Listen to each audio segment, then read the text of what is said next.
नमस्कार, मैं हूं दीपाली राणा। आप देख रहे हैं योर मनी। पर्सनल फाइनेंस से जुड़ा हमारा स्पेशल शो जो रोज हम अपने व्यूअर्स के लिए लेकर आते हैं। और सबसे पहले तो हमारे सभी व्यूअर्स को दशहरा की ढेर सारी शुभकामनाएं और उम्मीद करते हैं कि आप बेहतर प्लानिंग करें, बेहतर इन्वेस्टमेंट्स करें और बेहतर ग्रो करें अपने फाइनेंशियल इन्वेस्टमेंट के मामले में।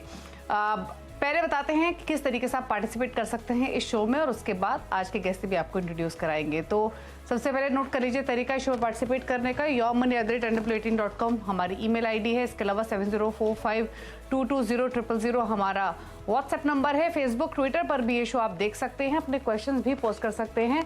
CNBC आवाज के हैंडल पर जाइए, #आस्कआवाज योर मनी लिखकर अपने क्वेश्चन को लिख भेजिए।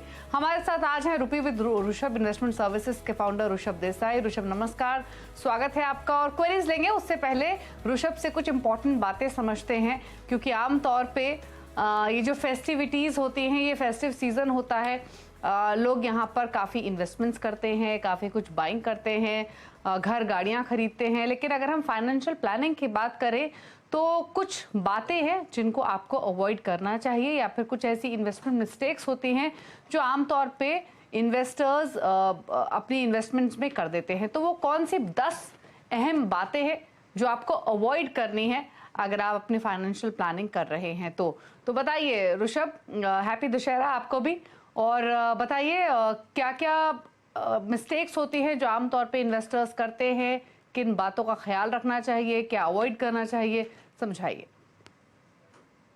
दीपाली जी, पहले तो धन्यवाद मुझे शो पर बुलाने के लिए, आपको और आपकी पूरी टीम को और दर्शकों को दशहरा की बेस्ट विशेस, बहुत बहुत शुभकामनाएं।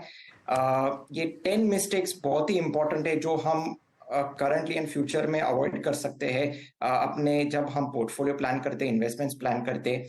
पहले तो गोल, टाइम होराइजन और रिस्क एपेटाइट ना दिमाग में रखना, उसको ना समझना। क्योंकि जब हम गोल, टाइम होराइजन, रिस्क एपेटाइट हमारे दिमाग में होता है, इन प्लेस होता है, तो उससे right asset class, right products, और ये एसेट क्लास में कितना इक्विटी में होना चाहिए, कितना डेट में होना चाहिए, राइट, कितना अमाउंट इक्विटी और डेट में होना चाहिए, और क्या एलोकेशन होना चाहिए एसेट क्लासेस में, प्रोडक्ट्स में और कैटेगरीज में, ये हेल्प करता है, नंबर 1। नंबर 2, SIP जल्दी स्टार्ट न करना। हमने सुना है और समझा है कि जब इन्वेस्टिंग करते हैं इक्विटी मार्केट्स में, time is the best friend, right.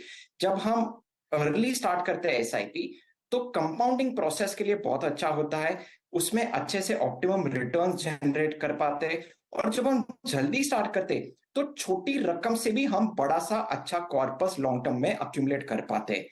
Number 3, हम जब इन्वेस्टमेंट प्लान करते हैं तब हम इन्फ्लेशन को ध्यान में नहीं रखते।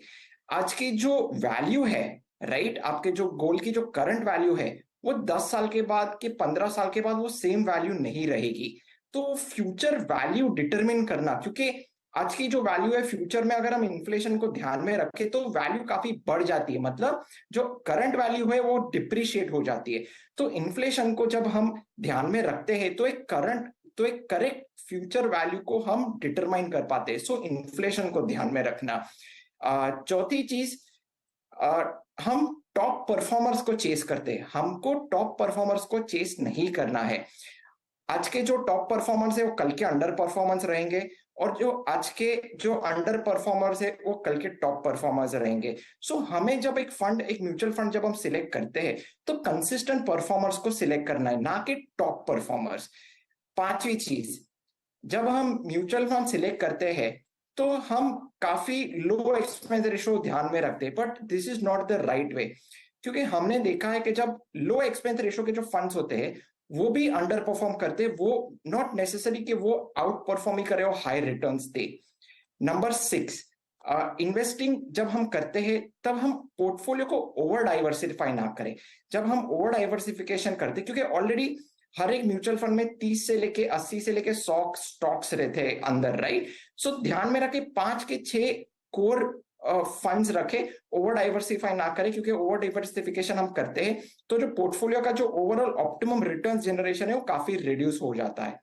नंबर 7, इन्वेस्टर्स को एक खास ध्यान में रखना चाहिए कि there is a difference between timing and predicting in the markets.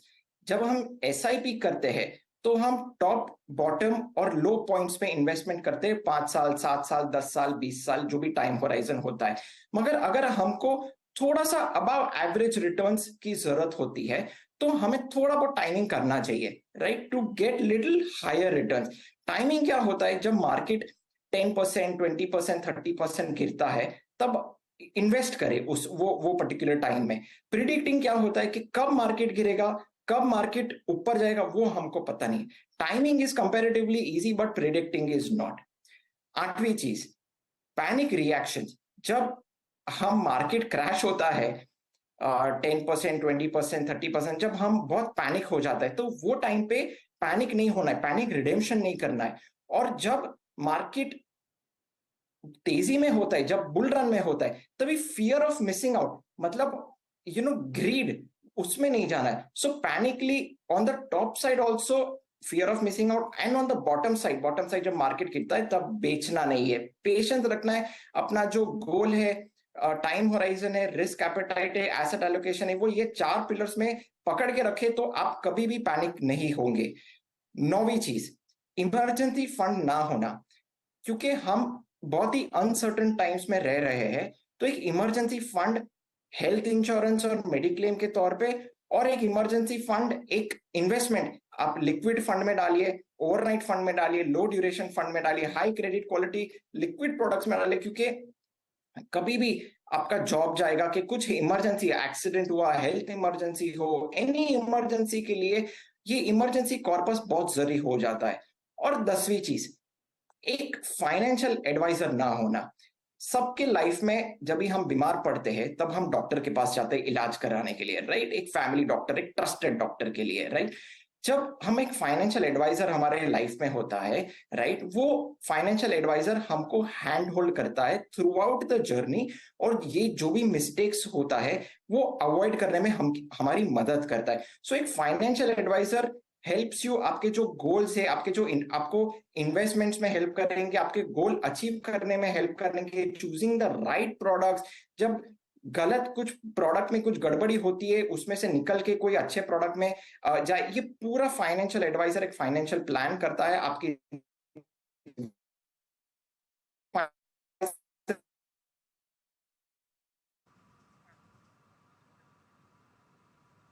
Okay, तो इनफैक्ट आपको 10 इम्पोर्टेंट बातें आपको बताई हैं जो मिस्टेक्स नहीं करनी है, और उन 10 बातों के साथ साथ ऋषभ ने साथ ही साथ आपको ये भी बताया कि क्या करना है। कुछ बातें हैं जो हर रोज हम शो में आपको बताते हैं, पोर्टफोलियो डाइवर्सिफिकेशन को लेकर, इन्फ्लेशन को ध्यान में रख के टारगेट को बनाना, साथ ही साथ पैनिक सेलिंग नहीं करना। लेकिन कुछ इंपॉर्टेंट बातें जो ऋषभ ने यहाँ मेंशन की उनको ज़रूर गौर करें। फिर चाहे वो डाइवर्सिफिकेशन की बात हो, फंड हाउसेस के बीच में कम एक्सपेंस रेशियो वाले फंड्स ना चुने, आज जो फंड अच्छा कर रहा है उसके पीछे ना भागें, रिसर्च करें, फाइनेंशियल एडवाइजर की सलाह लें और अपना पोर्टफोलियो बनाएं। ध्यान रखें कि आगे यहाँ से कहाँ अपॉर्चुनिटी मिल रही है। और सबसे इम्पॉर्टेंट बात कि अगर आपने अब तक फाइनेंशियल प्लानिंग नहीं की है, कोई निवेश की शुरुआत नहीं की है, तो आज से अभी से प्लान कीजिए, शुरुआत कीजिए। It's better late than never. तो ध्यान रखिए, एक फ्यूचर को सिक्योर करने के लिए फाइनेंशियल प्लानिंग करना बहुत ज़रूरी है। छोटी छोटी इन्वेस्टमेंट से आप बड़े गोल्स को पूरा कर सकते हैं, और यही बात योर मनी हर रोज़ आपको सिखाने की कोशिश करता है। तो चलिए, ऋषभ तो हमारे साथ बने हुए हैं ही, अब लेते हैं क्वेश्चंस को। हमारे साथ पहले कॉलर विवेक राजस्थान से मौजूद हैं। विवेक, गुड इवनिंग, बताइए क्या सवाल है आपका। Thank you so much for your guidance. मैं काफ़ी दिनों से आपका शो देखता आ रहा हूँ और धीरे धीरे मैं अपने इन्वेस्टमेंट को इम्प्रूव कर रहा हूँ। मैंने अपना पोर्टफोलियो भेजा है मैम, और मेरे 5 लक्ष्य हैं basically. 2 are for my daughters, their marriage and their education, and 1 is for my retirement. So I just wanted to have guidance from your side. Okay. Okay, तो क्विकली मैं ऋषभ इनका पोर्टफोलियो आपको बता देती हूँ, हालांकि डिटेल्स आपके पास ऑलरेडी हैं। तो इन्होंने पहले तो गोल क्लियरली इन्होंने अपने डिसाइड किए हुए हैं।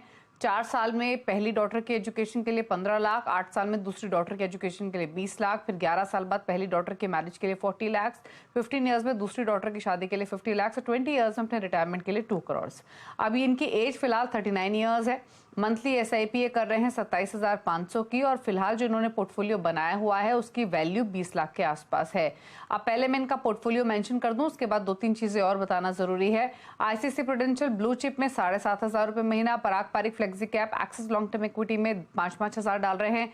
इसके अलावा एसबीआई कॉन्ट्रा फंड में 5,000 रुपए महीना, कैनरा रोबो को स्मॉल कैप और क्वांट मिड कैप में 2,500 ईच ये ऐड कर रहे हैं।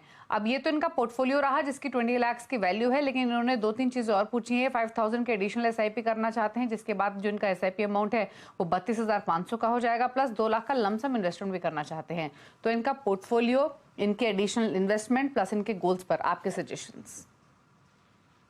दीपाली जी, पहले तो मैं उनके पोर्टफोलियो पे थोड़ा मैं आना चाह रहा हूं। मैं उनका पोर्टफोलियो बहुत बढ़िया है, अच्छे से वेल डाइवर्सिफाइड है, कुछ चेंज करने की जरूरत नहीं है। वो सिर्फ आईसीआईसीआई ब्लू चिप फंड है उसको रिप्लेस करके एचडीएफसी सेंसेक्स इंडेक्स फंड में निवेश कर सकते हैं। That's it, that is the only change required. Overall portfolio बहुत ही बढ़िया है, वेल डाइवर्सिफाइड है। अगर उनको जो सिप इंक्रीज करनी है वो ये म्यूचुअल फंड्स में इंक्रीज कर सकते हैं, और 2 लाख जो लमसम करना है वो सेम एलोकेशन में लमसम भी इन्वेस्ट कर सकते हैं। अभी उनका जो गोल है, उनका पर्टिकुलरली 5 गोल है। तो जो मैं 8 साल जो उनका जो टाइम होराइजन है, सेकंड गोल की मैं जो बात कर रहा हूं, मैं अज्यूम कर रहा हूं 9% CAGR रिटर्न्स इन इक्विटी।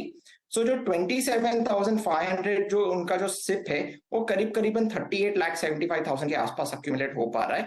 तो अपने जो सेकंड गोल है, राइट, वो इजीली अचीव कर पा रहे हैं। जो उनका जो फर्स्ट गोल है, जो 20 लाख रुपीस जो ऑलरेडी उनका जो करंट पोर्टफोलियो है, वो उसमें से वो अपना फर्स्ट गोल को फुलफिल करे 15 लाख रुपीस। और ये जो 20 लाख है, मैं रेकमेंड करूंगा एक बार रिडीम करें और बैलेंस एडवांटेज फंड्स में करें, क्योंकि 4 साल का उनका टाइम होराइजन है, छोटा टाइम होराइजन है। तो वो बैलेंस एडवांटेज में निवेश करेंगे, जो इक्विटी और डेट दोनों में इन्वेस्ट करते हैं, तो काफी बेहतर रहेगा from a risk point of view as well, right. अभी उनका जो डॉटर की जो शादी का जो गोल है और रिटायरमेंट जो गोल है, वो थोड़ा सा डिफिकल्ट हो रहा है फुलफिल करने के लिए। 27,500 जो एसआईपी कर रहे हैं, वो उनको एसआईपी बढ़ानी पड़ेगी, 50 to 60,000 की एसआईपी करनी पड़ेगी, अगर वो अपनी बेटियों की शादी और रिटायरमेंट गोल फुलफिल करना अगर करना चाह रहे तो, राइट। और जो गोल अमाउंट है उनका, अगर वो वन शॉट में 50 to 60,000 रुपीज वो इंक्रीज नहीं कर पा रहे, राइट, एसआईपी अमाउंट, तो वो 10 to 20% एसआईपी टॉपअप भी कर सकते हैं। सो ये मेरे कुछ रिकमेंडेशन है उनके गोल और पोर्टफोलियो के लिए। ओके, चलिए, तो ये सजेशन आपके पोर्टफोलियो को लेकर दिए गए हैं। पोर्टफोलियो में फंड चॉइसेस आपकी बेहतर हैं, नई इन्वेस्टमेंट्स कहाँ करने उसको लेकर भी ऋषभ ने आपको सलाह दी। अब बात करेंगे अगले कॉलर की। देवेंद्र ने सवाल भेजा है ईमेल के थ्रू। 24 साल इनकी उम्र है, 20,000 की एसआईपी कर रहे हैं, तो अच्छी बात है। इनके एज के हिसाब से ऋषभ ये यंग इन्वेस्टर हैं, जल्दी शुरुआत इन्होंने कर ली है। 20,000 के एसआईपी कर रहे हैं और 2 लाख की पोर्टफोलियो की वैल्यू भी होगी। तो इन्होंने हाल फिलहाल में इन्वेस्टमेंट शुरू की है, ये तो अंदाजा हो गया। अब इनका गोल देखते हैं, वो 30 ईयर्स का और 10 करोड़ का इनका टारगेट है। और जानना चाहते हैं कि जो एसआईपी कर रहे हैं 20,000 रुपये महीने की, क्या ये काफ़ी होगी 30 साल में 10 करोड़ का लक्ष्य हासिल करने के लिए, और कितना एक्यूमुलेशन ये कर पाएंगे। पोर्टफोलियो देखें इनका, तो पराग पारिक फ्लेक्सी कैप में 5,000 रुपये महीना, एक्सिस स्मॉल कैप में 5,000 रुपये महीना, एक्सिस मिड कैप में 4,000 per month, Motilal Oswal Nasdaq 100 fund में 3,000 पर मंथ, और साथ ही यूटीआई निफ्टी 50 इंडेक्स फंड में भी ये 3,000 पर मंथ डाल रहे हैं। तो बताइए क्या सजेशन इनके पोर्टफोलियो और इनके गोल पर। दीपाली जी, पहले तो मैं उनके गोल पे आना चाह रहा हूँ, और मैं इक्विटीज में 30 इयर्स के लिए मैं 12% CAGR रिटर्न्स में अज्यूम कर रहा हूँ। तो उनका जो 20,000 रुपीज एसआईपी है, प्लस उनका जो पोर्टफोलियो वैल्यू ऑफ 2 लाख है, वो 30 साल के बाद करीबन 7 करोड़ 65 लाख वो अक्यूमुलेट कर पा रहे।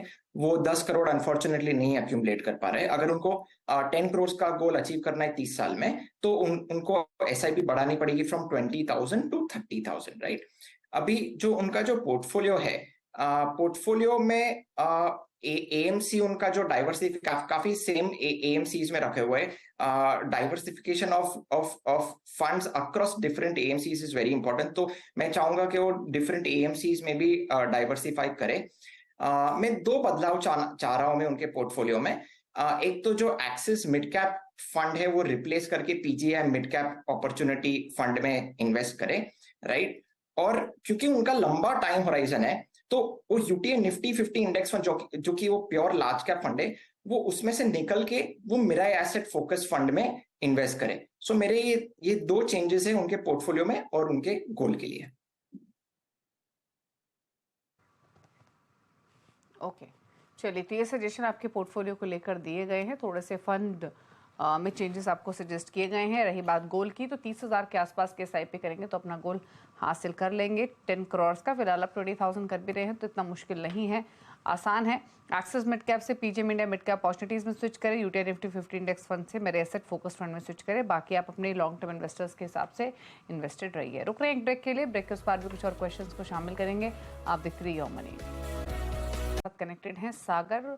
और सागर नमस्कार, बताइए क्या सवाल है आपका? माफी चाहेंगे, सागर हमारे साथ कनेक्टेड नहीं, उन्होंने ईमेल के थ्रू सवाल भेजा है। म्यूचुअल फंड में इन्वेस्टमेंट को लेकर सलाह लेना चाहते हैं। ये जानना चाहते हैं कि किस फंड में निवेश करेंगे 2 लाख की इनिशियल इन्वेस्टमेंट के साथ। तो मान के चल रहे हैं सागर ऋषभ हम कि सागर बिगनर हैं और म्यूचुअल फंड पोर्टफोलियो क्रिएट करना चाहते हैं, 2 लाख की इन्वेस्टमेंट शुरुआत करना चाहते हैं। अब आप सजेस्ट कीजिए कि 2 लाख रुपए लमसम डालें या इसको एसआईपी के थ्रू डालें, और किन फंड्स के साथ ये टू बिगिन विद अपना पोर्टफोलियो क्रिएट कर सकते हैं, बताइए। दीपाली जी, अगर वो बिगिनर है और अपना इन्वेस्टमेंट जर्नी स्टार्ट करना चाह रहे हैं तो करंटली मार्केट्स भी थोड़े एक्सपेंसिव चल रहे, वैल्यूएशंस भी थोड़े अबव एवरेज चल रहे, तो मैं लमसम की रिकमेंडेशन नहीं करूंगा। मैं उनको एसआईपी ही स्टार्ट करने की मैं सजेस्ट कर रहा हूं। मैं अगर उनको समझ नहीं है कहाँ निवेश करे, उनका मेरे को पता नहीं उनकी एज क्या है, टाइम होराइजन क्या है, रिस्क एपेटाइट क्या है, मुझे आइडिया नहीं है। मैं समझ ले रहा हूँ कि लंबा समय होगा, राइट। सो मैं सजेस्ट करूंगा इंडेक्स फंड से स्टार्ट करें। वो लार्ज कैप इंडेक्स फंड, अगर काफी रिस्क नहीं लेना चाह रहे तो लार्ज कैप इंडेक्स फंड से स्टार्ट कर सकते हैं। निफ्टी 500 भी इंडेक्स फंड है, उसमें भी निवेश कर सकते हैं। और अगर उनका लंबे समय और वो रिस्क ले सकते हैं तो वो मिड कैप और स्मॉल कैप इंडेक्स फंड्स में भी इन्वेस्ट कर सकते हैं।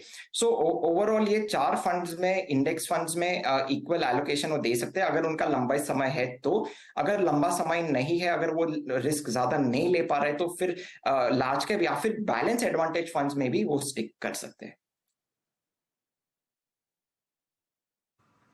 ओके, तो इंडेक्स फंड या बैलेंस एडवांटेज फंड्स आप पिक कर सकते हैं।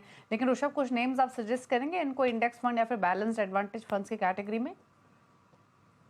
बैलेंस एडवांटेज फंड्स में वो ईडलवाइज बैलेंस एडवांटेज फंड देख सकते हैं और ICICI prudential balance advantage fund देख सकते हैं। और इंडेक्स फंड्स में यूटीआई निफ्टी 50 इंडेक्स फंड देख सकते हैं और Motilal Oswal Nifty 500 index fund भी देख सकते हैं।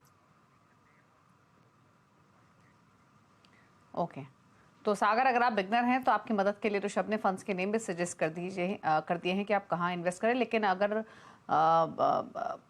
आप जैसे इन्वेस्टर्स के लिए, आपके लिए मैसेज ये है कि जब आप क्वेश्चन भेजें थोड़ी डिटेल्स और भेजें, अपना एज, अपने टाइम होराइजन, लमसम करना है, एसआईपीस करनी है, ताकि आप बेहतर प्लानिंग कर सकें। तो ये है आपके लिए सजेशन। चलिए, इसी के साथ ऋषभ के टॉप 4 फंड्स पूछ लेते हैं उन व्यूअर्स के लिए जो ऋषभ की चॉइस के हिसाब से पोर्टफोलियो क्रिएट करना चाहते हैं। ऋषभ, बताइए आपके टॉप 4 फंड्स। दीपाली जी, आज के मेरे टॉप 4 फंड से Franklin India flexi cap fund, Mirae asset focus fund, Edelweiss mid cap fund और डीएसपी स्मॉल कैप फंड्स। ये 4 फंड से अच्छे से पोर्टफोलियो भी क्रिएट कर सकते हैं, लॉन्ग टर्म विजन के साथ वो इन्वेस्टमेंट भी कर सकते हैं इसमें। ओके, तो फ्रैंकलिन इंडिया फ्लेक्सी कैप, मेरे asset focus, Edelweiss mid cap और डीएसपी स्मॉल कैप, ये 4 फंड्स है ऋषभ की ओर से। और ये फंड्स आपके लिए हैं। आप लॉन्ग टर्म के हिसाब से इन फंड्स को चुनें और एक डाइवर्सिफिकेशन अगर आपको चाहिए तो आप ये चारों फंड्स को ऑप्ट करके फुल फ्लेजेड एक पोर्टफोलियो भी क्रिएट कर सकते हैं। और अगर आपके पोर्टफोलियो में कोई कैटेगरी मिसिंग है तो आप यहाँ से पिक करके एक फंड को ऐड कर सकते हैं। तो नोट कर लीजिए फंड्स, लेकिन ध्यान में रखें लॉन्ग टर्म इन्वेस्टमेंट रखें, अपने फाइनेंशियल एडवाइजर की सलाह लें और योर मनी पर अपने क्वेश्चंस भेजते रहेंगे। कोई भी कंफ्यूजन आपको अपने इन्वेस्टमेंट्स को लेकर है तो। थैंक यू ऋषभ शो में आने के लिए और सभी क्वेरीज को आंसर करने के लिए, साथ ही टॉप 4 फंड्स बताने के लिए। क्विकली एक बार फिर से हम अपने व्यूअर्स को बता देते हैं शो में पार्टिसिपेट करने का तरीका। अगर आपके पास कोई भी क्वेश्चन है इन्वेस्टमेंट्स को लेकर, जानना चाहते हैं कब कहाँ कैसे शुरुआत करें, प्लानिंग की हुई है उसको बेहतर कैसे बनाएं, तो बेझिझक अपने क्वेश्चन हमें भेजिए। 7045220000 हमारा व्हाट्सएप नंबर है। ईमेल है yourmoney@nw18.com। फेसबुक ट्विटर पर जाइए, अपने क्वेश्चंस आप पोस्ट कीजिए #AskAwaz yourmoney लिखकर। तो 3 प्लेटफॉर्म्स आपको मिले हैं, आप सभी पर जाकर अपने क्वेश्चंस पूछ सकते हैं योर मनी में। फिर चाहे इन्वेस्टमेंट्स की शुरुआत करनी हो, अपने गोल्स को लेकर डिसीजन या एडवाइस हमारे एक्सपर्ट की लेनी हो, तो नोट कर लीजिए तरीका। और इसी के साथ योर मनी में तो इतना ही। ब्रेक के उस पार भी खबरें जारी है CNBC आवाज पर। एक बार फिर से हमारे सभी व्यूअर्स को हैप्पी दशहरा। नमस्कार।